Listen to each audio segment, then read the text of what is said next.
आवाज जनतेचा।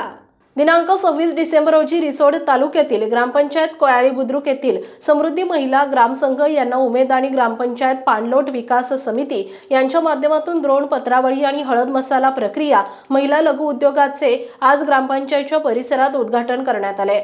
या प्रसंगी कोयाळी बुद्रुकचे तरुण सरपंच गजानन आनंदा वानखडे, उपसरपंच दत्तराव भिसडे, तंटामुक्ती अध्यक्ष संजय भिसडे, पोलीस पाटील बालाजी भिसडे, रिसोड पंचायत समितीमधील उमेदचे तालुका व्यवस्थापक आर.के. खानजोडे, पंचायत समिती रिसोड आणि गावातील प्रतिष्ठित मंडळी तसेच उमेदच्या ग्रामसंघाच्या महिला ह्या उपस्थित होत्या।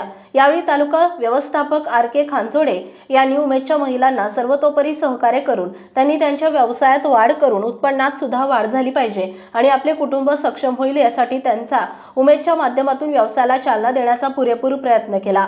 तसेच सरपंच गजानन वानखेडे यांनी सुद्धा बोलताना सांगितले की उमेदच्या महिलांना ग्रामपंचायतीच्या माध्यमातून जे काही सहकार्य लागेल ते संपूर्ण सहकार्य करू आणि त्यांच्या व्यवसायाला आम्ही चालना देण्याचा जो प्रयत्न करता येईल तो करू। त्यामुळे भविष्यात हा उमेदचा महिला ग्रामसंघ जास्तीत जास्त प्रगती करेल आणि नावलौकिक मिळवेल अशी अपेक्षा यावेळी बोलताना सर्वच मान्यवरांनी यावेळी व्यक्त केली आहे। वाशिम जिल्हा प्रतिनिधी नारायणराव वारू पाटील। आपल्या परिसरातील बातम्या आणि ताज्या घडामोडी पाहण्यासाठी आजच आमच्या ABK न्यूज 24 चॅनलला सबस्क्राईब करा आणि बेल आयकॉनवर क्लिक करा।